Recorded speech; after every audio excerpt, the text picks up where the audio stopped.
Okay, salam sejahtera tuan-tuan dan puan-puan. Terima kasih sebab bersama saya lagi dalam program ini. Satu program yang memaparkan pelbagai input untuk anda di luar sana, di mana setiap input yang kami bawakan melalui jemputan yang pelbagai akan berkongsi pelbagai idea, pelbagai input yang menarik untuk sama-sama kita pelajari, untuk sama-sama kita dengar barangkali dan menjadikan kehidupan kita ini lebih bermakna. So, tanpa melengahkan masa lagi, di hadapan saya sekarang ini adalah tetamu jemputan kita kali ini. Jauh nih tuan-tuan dan puan-puan. Salah seorang sahabat, dia punya nama pun sudah terpapar di situ dalam situasi kerja dia sekarang ini. Kita berterima kasih sebab dia dapat meluangkan masa bersama kita. Okey, mungkin saya akan beri seminit dua dulu untuk memperkenalkan diri, dari mana hendak ke mana. Ya, maklumlah kita pada petang ini, kita ni sempoi-sempoi ni. Kalau kita ketawa lebih nanti pun tak apa. Janji kita happy dan kita buat dengan relax lah. Okey, dipersilakan. Okey, baik. Terima kasih sahabat saya yang jauh di Sarawak ya. Yeah. Kisahkan oleh lautan ya. Encik Subandi, sahabat lama saya sudah hampir 8 tahun ya kita mengenali antara satu sama lain.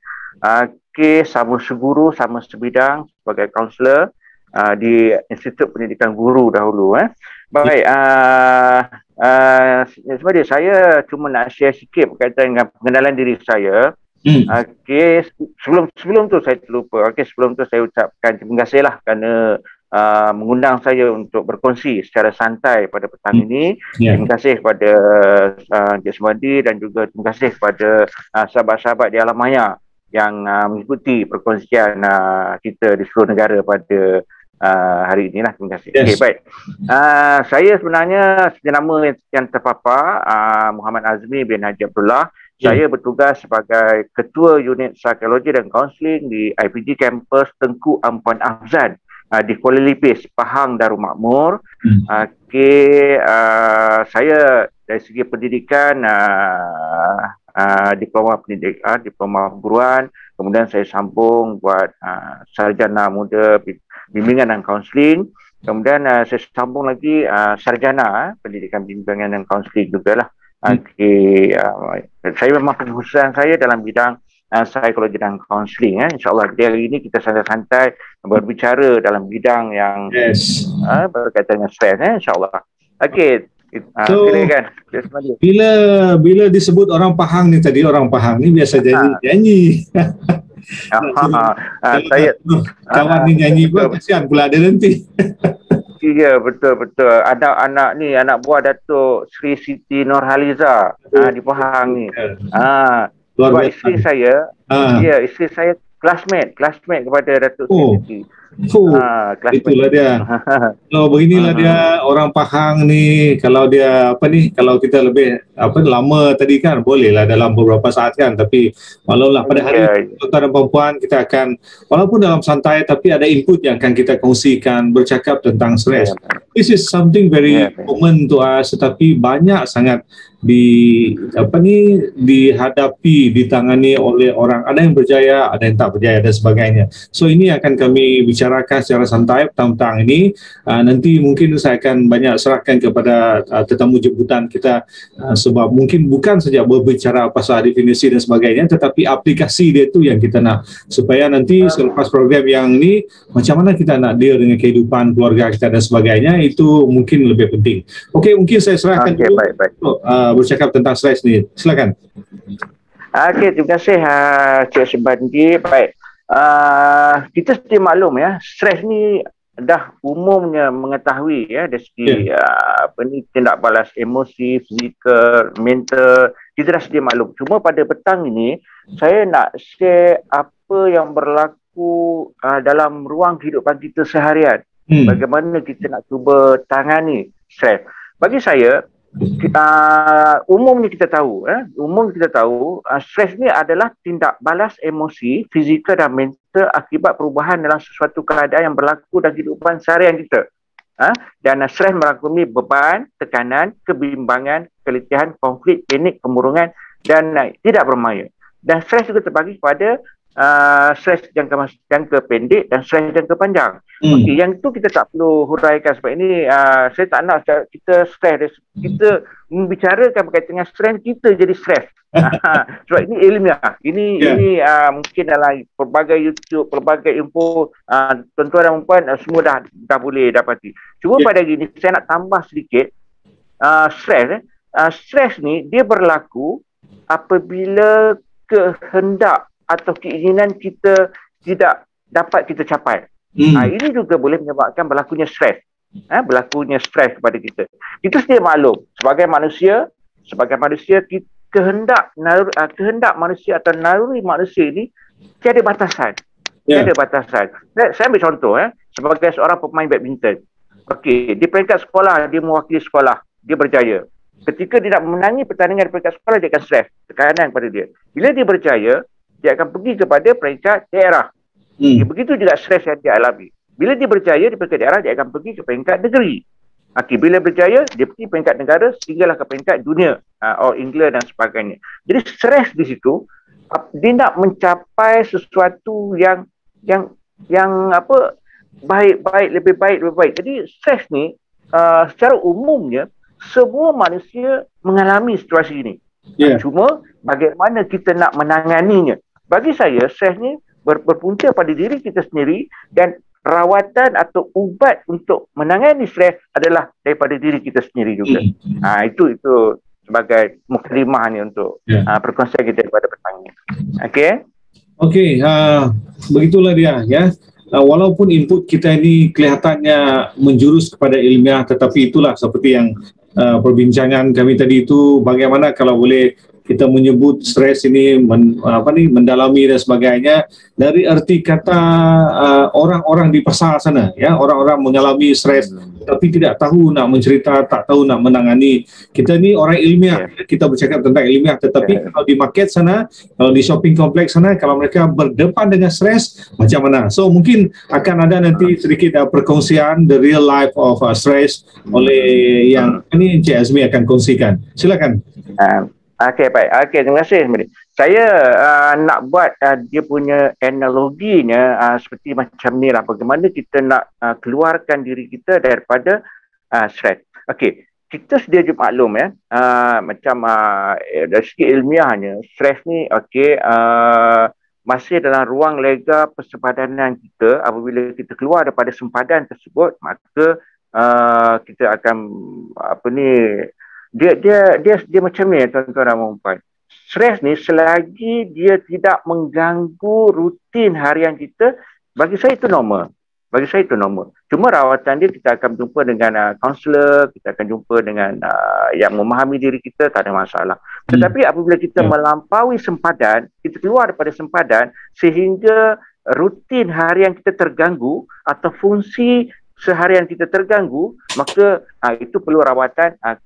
Kita kena berjumpa dengan psikiatris dan sebagainya, kena ada bantuan dari segi ubatan dan lain-lain. Saya nak bawa analogi macam ni tuan-tuan dan puan untuk mengelakkan kita daripada stres. Saya ambil contoh. Okey, kita di kejiranan kita rumah di taman lah, di sebuah taman. Okey, di kejiranan kita ataupun di sebuah kampung lah, ada orang ingin melalui menggunakan jalan dan melalui tanah seseorang individu. Contoh, saya sebut sebagai contoh. Okey, di situ akan timbul konflik. Ada tuan tanah yang tidak beri menggunakan tanah laluan tersebut dan sebagainya lah, timbul konflik. Kita ni sebagai jiran yang didatangi oleh yang ingin mengadu pada kita berkaitan dengan masalah yang dihadapi oleh yang ingin melalui jalan tadi, contohnya dia mengadu. Kita akan dengar dia punya aduan. Okey, kita sebagai jiran, kita kena bantu dia bagaimana dalam ruang lingkup kita sebagai seorang jiran. Tetapi kalau kita cuba membantu dia dalam ruang lingkup sebagai seorang ketua kampung contohnya, sebagai polis, penguasa contohnya, atau sebagai hakim untuk menentukan yang ni salah. Jadi ini akan menyebabkan kita stres. Okey. Tetapi kalau kita bercakap berkaitan dengan ruang lingkup kita sebagai seorang jiran, itu saja yang boleh kita bantu dari segi menasihati kepada mangsa tadi. So Itu yang jadi untuk strength ni sebenarnya pada kita. Tak perlu kita malam kita duduk tak tangan atas dahi, kita fikir macam mana nak bantu ni. Sedangkan ruang kita ni sebagai jiran. Tak perlu kita nak fikirkan sebagai hakim, sebagai polis, sebagai ketua kampung, kita nak ambil tugas dia memikirkan nak bagi nasihat kepada mangsa tadi. Itu je pada kita stress. Jadi semuanya kepada diri kita. Okey, saya nampak itu analoginya lah. Analoginya. Boleh ya? Yes. Ya, betul lah tu. Sebab kadang-kadang kita melihat sesuatu tu di luar, ya, pendek kata di luar kemampuan kita, di luar jangkauan kita, walaupun kita sangat sangat membantu dan sebagainya. Tapi akhirnya dia membawa satu situasi yang tidak menyenangkan dan akhirnya juga boleh stres. Ini suatu yang rutin yang kita hadapi lah ya di dalam kehidupan kita. Now, kalau saya ambil kes COVID sekarang ini, ya, mana pula kalau Cik Azmi tengok ni, sebab yalah, satu memang semua takut, kedua dia ramai yang hilang pekerjaan. So macam mana melihat ni secara santai lah, bukan secara ilmiah sangat, secara relax saja. Okey, baik. Berkaitan dengan isu ni, saya sendiri pun amat simpati apa yang berlaku sebab perkara yang sebegini bukan saja dalam negara kita, rakyat negara kita yang mengalami situasi ini, malah di seluruh dunia mengalami perkara yang sama. Jadi saya simpatilah kepada yang berkenaan. Jadi dalam menangani pandemik COVID-19 ini kepada yang telah terlibat dalam pemberhentian kerja dan sebagainya, cuba ialah kata pepatah, berat mata memandang, berat dari perahu bermikul. Ya, kita akui tetapi untuk kita keluar daripada stres, keluar daripada tekanan, kita kena sentiasa berfikiran atau bersikap positif dalam menangani isu ini. Sebab bagi kita yang susah, kita kena akui, kita kena lihat yang lain. Ada lagi ramai yang lebih susah daripada kita. Jadi kita kena perlu keluar daripada permasalahan itu untuk kita cuba bina semula kehidupan kita. Dan saya lihat pada hari ini ramai yang telah mencuburi bidang usahawan, mencuburi bisnes secara online dan sebagainya. Itu suatu yang baik kepada rakyat. Jadi clue di sini yang saya nak share dengan tuan-tuan dan puan-puan, kita perlu berfikiran positif. Kalau kita negatifkan apa yang berlaku kepada diri kita, sampai bila kita tidak boleh untuk membina semula kehidupan kita, sampai bila kita tak boleh keluar daripada ujian atau cabaran yang dihadapi pada kita pada hari ini. Jadi itulah mana berfikiran positif. Okey, satu lagi berdasarkan cabaran kerja. Yalah, kalau kita tengok ni, sekejap kita bekerja, sekejap tidak bekerja. Ramai orang di sana yang langsung tidak ada kerja, dan betul lah siapa yang kita punya tetamu kongsikan tadi itu, fikiran positif, berminda terbuka itu adalah satu permulaan yang baik untuk memiliki masa depan yang hopefully is better, macam tu. Tetapi tujuan kita adalah untuk mengelakkan stres. Yang kita bicarakan pada saat ini ialah tentang stres. Kalau hal sebegitu pun kita tidak dapat tangani, apatah lagi hal-hal yang besar barangkali. So mungkin kalau melihat konteks pelajar-pelajar pula sekarang ini, mungkin kita boleh connect kepada ibu bapa mereka lah. Sekejap mereka sekolah, sekejap tak sekolah sebagainya. Mungkin apa saranan umum yang boleh kita beri sama ada kepada anak-anak pelajar ke ataupun ibu bapa mereka? Okey, baik. Cik Supandi, sebelum saya pergi kepada pelajar, saya nak sentuh sedikit berkaitan dengan keseronokan bekerja. Sebab ada disentuh oleh Supandi berkaitan dengan okey. Dalam kita bekerja contohnya, stres kita tetap juga ada. Di mana sahaja kita berada, semua akan melalui situasi, ada ketikanya akan berlaku stres di tempat kerja. Okay. Sebagai pekerja, untuk kita keluar daripada stres ini, semuanya bergantung pada diri kita. Saya sebagai Muslim, saya ambil pendekatan teori Imam Al-Ghazali, iaitu kalbu, dalaman hati kita. Dalaman hati kita. Kalau hati kita bersih, hati kita kita boleh ada konsep redha, konsep apa saja cabaran di tempat kerja, itu sebenarnya ujian kepada kita untuk memotivasikan lagi, untuk memantapkan lagi kerjaya kita. kerjaya kita. Tetapi saya juga ambil pendekatan teori penguasaan klien oleh Carl Rogers. Kalau kita lihat, Carl Rogers beritahu setiap manusia ini mempunyai potensi. Jadi semua manusia ini ada potensi untuk berjaya, untuk berjaya menangani apa jua cabaran. Bergantung pada kehendak diri dia. Kalau dia melihat perkara itu negatif, maka negatiflah. Kalau dia melihat perkara itu positif, maka positiflah. Apa saja cabaran yang berlaku, dia boleh atasinya sekiranya dia ingin keluar daripada permasalahan tersebut. Jadi masalahnya, stres itu bermula pada diri dan cara nak keluar dan rawatannya adalah pada diri dia sendiri juga. Okey, itu dari segi yang keseronokan untuk bekerja. Baik, menyentuh berkaitan dengan pelajar tadi. Baik, saya memahami situasi ini. Okey. Dalam keadaan pandemik yang berlaku pada hari ini, ialah kita sedia maklum, kita anak-anak pelajar kita dah lama berehat. Sama ada di rumah, di manalah berehat, tidak dapat melalui kelas secara bersemuka, berjumpa dengan guru-guru dan sebagainya. Okey, apabila mereka kembali ke sekolah, okey, mereka dah cuba sesuaikan dengan norma baharu ini.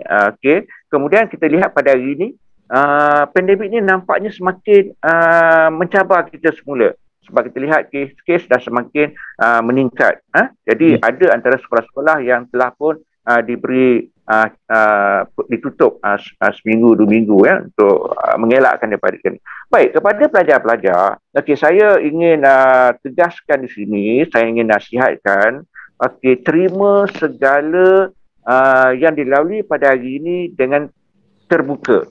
Dengan terbuka, sebab apa yang berlaku pada hari ini, peraturan yang dibuat pada hari ini tidak lain adalah untuk menjamin kesihatan kita dan keselamatan kita. Okey, dalam keadaan hari ini, saya yakin dan percaya pihak Kementerian Pendidikan Malaysia, khususnya dari segi guru-guru, dari segi pihak sekolah, dari segi pejabat pendidikan daerah, dari segi Jabatan Pendidikan Negeri, sentiasa memikirkan bagaimana kaedah untuk membantu pelajar yang berhadapan dengan masalah yang sebegini. Jadi saya nasihatkan anak-anak sila bertenang dan terus ikuti segala arahan dan peraturan, dan dalam masa yang sama terus cuba jadikan ujian ini sebagai sesuatu yang positif yang akan meningkatkan lagi motivasi untuk anak-anak untuk berjaya dengan keluar daripada walau apa cabaran sekalipun, walaupun pandemik COVID-19 ini mencabar kita, kita lawan dia, kita lalu dia, dan kita buktikan yang kita juga boleh berjaya untuk dalam akademik kita, insyaAllah. Jadi itu antara nasihat saya lah kepada anak-anak pelajar di sana. Okey, tuan-tuan dan puan-puan, begitulah bila kita bercakap dengan para kaunselor, begitulah, ilmu itu ada sebab kami ini sendiri belajar, kemudian kami mendengar pelbagai rencah permasalahan kehidupan dari orang lain yang mana kami ambil, absorb dalam diri, dan kami mungkin boleh berkongsi kepada orang yang mendengar. Itu adalah satu sifat yang dalaman kami yang mana mau menolong dan sentiasa ingin menolong. Khususnya dalam program sebegini, walaupun kita buat dia di alam maya dan sebagainya, tapi tujuan dia adalah supaya tuan-tuan dan perempuan yang mendengar sekarang ini, mungkin akan mendengar video ini barangkali mungkin seminggu ataupun setahun tengok video ini, ia adalah satu input yang akan tetap berguna untuk membantu orang di luar sana. Okey, sebelum saya bertanya tentang pengurusan stres yang mungkin tetamu kita akan kongsi nanti tentang pengurusan stres, terus bersama kami dalam program sebeginilah. Saya ulang semula, dalam program 40 minit bersama Subandi ini adalah untuk memaparkan pelbagai input sebenarnya. Kalau pada kali ini kita bercakap pasal counselling, sebelum ini juga kita bercakap pasal etnik, pasal muzik, sampai kehidupan akademik, ya nak further study dan sebagainya. Semuanya ada di sana dengan bermotifkan kita share, kita jadikan platform ini sebagai satu ruang lingkup untuk berkongsi input. Okey, so mudah-mudahan akan terus bersama kami pada masa-masa akan datang. Okey, Tuan, kembali kepada pengurusan stres yang mungkin kalau ada satu dua secara umum itu kita kongsikan sebab kekangan masa dan sebagainya. Silakan. Okey. Baik, terima kasih Encik Subandi. Baik, di sini saya nak kongsi sedikit bagaimana kita nak menguruskan stres. Jadi yang pertamanya saya dah beritahu peringkat awal tadi, tuan-tuan dan perempuan usah khawatir, usah risau, usah bimbang.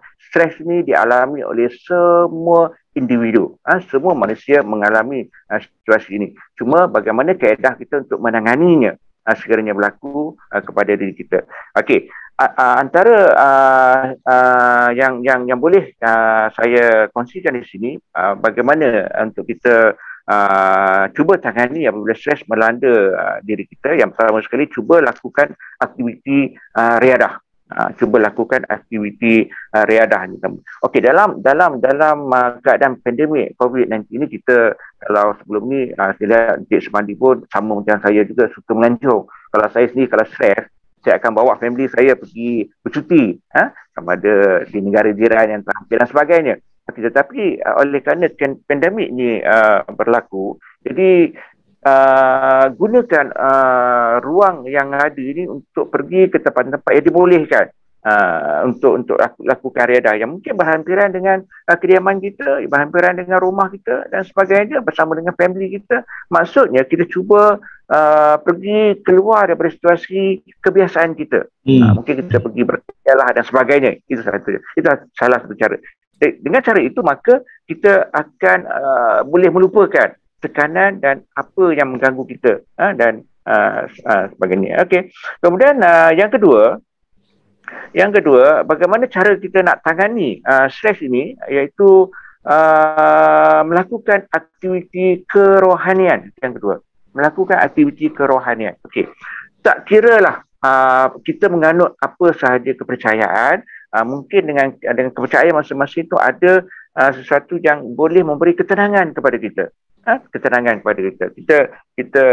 Kita jalani rutin kerohanian kita, keimanan untuk menguatkan kita punya keimanan dan beri ketenangan kepada kita. Sebagai contohnya, kalau sekarang ni dalam bulan Ramadan bagi umat Islam, jadi lakukan amal ibadah, dekatkan diri dengan Allah, dengan Tuhan kita. InsyaAllah di situ kita akan dapat keterangan. Itu salah satu cara untuk kita redakan tekanan yang berada dalam diri kita. Kemudian yang ketiga, mengamalkan pemakanan yang sihat. Ini sudah pasti. Mengamalkan pemakanan yang sihat. Cuba pastikan kita sihat, emosi kita sihat. Jadi bila kita dalam keadaan stres, kalau berlaku gangguan kepada function atau fungsi dalam tubuh badan kita, ia akan menambahkan lagi stres kepada kita. Jadi jaga pemakanan anda, amalkan pemakanan sihat, dan ini akan membantu anda keluar dalam tekanan tersebut. Dan yang terakhir di sini untuk saya sarankan, sekiranya tuan-tuan dan perempuan masih lagi tekanan tersebut tidak dapat tuan-tuan keluarkan atau redakan, maka saya nasihatkan berjumpalah dengan pakar kaunseling yang berhampiran dengan rumah atau kediaman anda. Berjumpalah dengan kaunselor yang boleh di sini kaunselor akan cuba lihat bagaimana kaedah atau cara untuk membantu tuan-tuan dan perempuan. Jadi saya rasa tidak ada penyakit yang tidak dapat dirawat. InsyaAllah semuanya boleh kita cuba selesaikan dengan berjumpa dengan pakar dan juga dengan amalan-amalan yang saya telah nyatakan sebentar tadi. Okey, Encik Semandi. Terima kasih, sebab bila memikirkan kembali stres ini dalam kehidupan kita, seperti mana disebut di peringkat awal tadi, memang setiap level pun stres itu ada, ya. Cuma yang paling penting saya lah macam mana kita menguruskan stres. Ini yang dikongsikan oleh kita punya tetamu ini tadi. Saya percaya ini adalah secara umum dan secara ringkas. Maklumlah dalam 40 minit ni bukan semua yang kita boleh kongsikan, tapi ada terlalu banyak cara. Namun berdasarkan siapa kita, pribadi kita, itu akan lebih ringkas dan lebih baik. Jadi ini adalah tafsiran kita, dan mudah-mudahan kita akan dapat mengatasinya secara baik juga. Okey, cakap-cakap ni tuan, kita menghampiri babak-babak akhir juga ni. Oh, sekejap saja. Tapi itulah, Okey. saya nak menanya ni, maklumlah sekarang ni melibatkan guru-guru, saya di sekolah juga guru Ya, ya. sebagainya, Ya.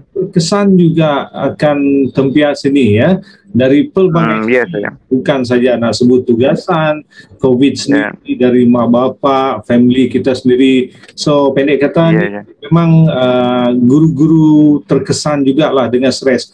Mungkin tak dapat nak diluahkan sangat sebab seolah-olah kita pun mahir mengatakannya. Tapi macam mana pula, apa saranan umum kepada rakan-rakan kita yang ada di seluruh Malaysia, guru-guru yang di sekolah barangkali, mungkin ialah nama dah kaunselor kan, mungkin ada satu saya umum kepada mereka. Silakan. Okey, terima kasih Encik Semadi. Baik, bila berbicara berkaitan dengan guru saya 22 tahun sebagai pendidik di sekolah. Okey, saya memang bagi saya dalam ujian pandemik COVID-19 ni, saya amat salut, saya amat kagum dengan pengorbanan dan yang telah dilakukan oleh para pendidik di seluruh negara, ya, guru-guru di seluruh negara. Saya amat hormat, kagum. Okey, walaupun pelbagai kita sedia dalam media sosial dan sebagainya, macam-macam tekanan yang telah diberikan kepada para pendidik di seluruh negara, ekoran pelajar berada di rumah, kemudian dengan masalah-masalah untuk lakukan pembelajaran dan sebagainya. Namun para guru terus berusaha sedaya upaya dengan keupayaan yang ada untuk cuba membantu anak-anak pelajar kita. Jadi di sini saya amat mengkagumi sumbangan, pengorbanan yang telah dilakukan oleh rakan-rakan guru di seluruh negara. Baik, dalam keadaan hari ini saya menasihatkan, saya ingin bantulah untuk rakan-rakan guru ini, apa sahaja cabaran, apa sahaja tekanan, apa sahaja yang perlu tuan-tuan dan perempuan lalui kurang daripada pandemik ini, maka tuan-tuan kena lihat anak-anak pelajar kita. Bagaimana kita nak cuba bantu melahirkan anak-anak pelajar yang berjaya. Dengan cara itu, apa saja kaedah, apa saja cara yang boleh kita lakukan untuk kita bantu anak-anak kita. Pelajar kita merupakan anak-anak kita. Sebab tu saya cukup salut dengan saya cukup hormat dengan guru-guru ni, Encik Semadi. Pengorbanan mereka untuk melihat anak-anak berjaya sehingga mereka mengabaikan anak mereka sendiri. Betul. Sehingga mereka mengabaikan anak mereka sendiri. Betul. Sehingga kerana nak melihat anak didik dia berjaya, sampaikan masa bersama untuk anak sendiri. Jadi, tapi cikgu-cikgu janganlah risau. Kita ikhlas memberi sepenuhnya kepada anak-anak didik kita, anak-anak rakan-rakan kita yang lain. Percayalah, Tuhan akan balas, Tuhan akan hantar guru lain untuk mendidik anak kita. Dia macam tu. Dia karma di situ. Jadi jangan risau. Jadi teruslah tuan-tuan dan puan, teruslah rakan-rakan guru memberi sumbangan, memberi bakti, memberi pengorbanan untuk melihat anak-anak kita berjaya, wa imma dengan apa cara sekalipun, apa kaedah sekalipun untuk kita lakukan, sama ada bersemuka ke, secara online ke, atas talian dan sebagainya. Usahakanlah mengikut keupayaan masing-masing. Itu daripada saya lah, Cik Semadi. Okey, luar biasa tu Jazmi, sebab kebaikan yang kita berikan ni pasti ada timbal balik dan sebagainya. Bukanlah kita mengharap itulah salah satu sistem dunia yang kita perlu percaya bahawa kita harus bersikap optimis. Sebagaimana kita perlu membantu orang, pasti juga orang membantu kita, dan bila kita mampu melakukan ini, maka itulah dunia persekitaran kita yang tetap akan baik. So tuan-tuan dan puan-puan, kami ini adalah sebahagian dari tenaga kerja dunia kaunseling, yang mana bekerja di mana-mana saja, di pelosok tanah air, di organisasi, di institusi dan sebagainya. Masing-masing punya skop dan peranan yang mungkin sedikit berbeza, tapi secara umum adalah untuk membantu individu, membantu manusia dan sebagainya.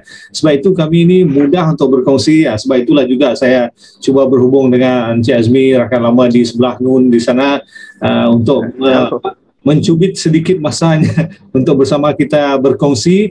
satu topik yang memang sentiasa hangat dan suka, iaitu bercakap tentang stres ya. Pastinya persepsi kita kadang-kadang berbeza. Namun paling penting setiap stres yang kita hadapi itu bila kita lalui dengan baik, dia akan menjadi pengalaman yang berharga.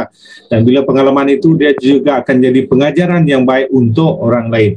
So mungkin saya menjemput Encik Azmi mungkin untuk berkongsi satu dua perkara, barangkali kata-kata akhir juga mana yang ada untuk kita melabuhkan tirai perbualan kita ini. Baik. Terima kasih Encik Asmadi. Pertamanya saya ucapkan terima kasihlah atas menjemput dan mengundang saya untuk berkongsi dalam bicara ilmu secara aplikasi Zoom ini. Namun ini satu saya juga salute dan hormatlah kepada Cik Subandi. Ini antara keadaan kita menyebarluaskan pengalaman, pengetahuan sahabat-sahabat kita yang ada kepakaran, yang ada keilmuan dalam satu bidang itu untuk dikongsi oleh masyarakat, khususnya di seluruh negara. Jadi terima kasih, tahniah kepada Encik Subandi atas inisiatif yang cepat dilakukan. Saya doakan mudah-mudahan Encik Subandi terus sihat dan terus dapat menyebarluaskan ilmu ini untuk seluruh rakyat di negara kita. Okey, yang pertama. Yang kedua, baik, saya bila kita membicarakan berkaitan stres hari ini, saya tak terlalu berbicara dari segi ilmiah sebab saya tak nak kita stres seperti mana peringkat awal tadi. Saya cuma menyatakan dari segi contoh-contoh dan sebagainya. Cuma saya ingatkan, nak ulang penegasan semula bahawa tuan-tuan tak perlu risau sekiranya stres tersebut tuan-tuan alami, sebab bagi saya ianya berpunca pada diri kita sendiri, dan keadaan rawatannya adalah daripada diri kita sendiri juga. Kalau hati kita bersih, hati kita bersangka baik, hati kita sentiasa positif, hati kita sentiasa inginkan sesuatu yang baik, walau apa saja cabaran, walau apa saja dugaan, walau apa saja sesuatu yang berdukacitakan yang diuji ke dalam kehidupan kita, itu adalah untuk memantapkan kekuatan diri kita, memantapkan kekuatan keimanan kita, memantapkan jati diri kita, memantapkan segala yang positif dalam diri kita. Jadi tak perlu tuan-tuan lari daripada cabaran tersebut. Tuan-tuan kena berhadapan dengan dia agar apa jua cabaran yang sama tuan-tuan hadapi pada masa akan datang, tuan-tuan dah dapat pengalaman untuk tuan-tuan atasi cabaran tersebut. Jadi itu saja daripada saya rasa. Tuan-tuan enjoy. Saya nak katakan enjoy your stress. Enjoy your stress. Okay, thank you. Itulah dia tuan-tuan dan puan-puan, satu wadah yang sangat baik untuk kami berjumpa ya. Untuk saya dengan Encik Azmi berjumpa, tetapi bukan sekadar berjumpa, tetapi berbual mesra. Bukan saja berbual mesra, tetapi ada input yang kami mau kongsikan, bukan saja untuk kami, tapi input ini akan berguna kepada tuan-tuan dan perempuan, termasuk adik-adik pelajar barangkali yang sedang plan untuk sambung sekolah dan sebagainya. So guys, whoever you are, it is the best for you yang kita gunakan input ini untuk terus membina kehidupan kita menjadi lebih mantap, hebat dan terbaik. So rasa-rasanya itu saja yang yang dapat kami kongsikan untuk siri kali ini. Mudah-mudahan bermanfaat kepada semua, dan juga terima kasih sekali lagi kepada Encik Azmi sebab dapat meluangkan kita, dan pastinya kerjaya beliau menjadi akan lebih luar biasa pada masa-masa akan datang. Okey Encik Azmi. Okey, terima kasih. Sama-sama. Okey, jumpa lagi. Okey, terima kasih Encik Subandi. Terima kasih semua. Terima kasih. Okey, assalamualaikum. Sampai jumpa lagi. Thank you. Okey, jumpa lagi.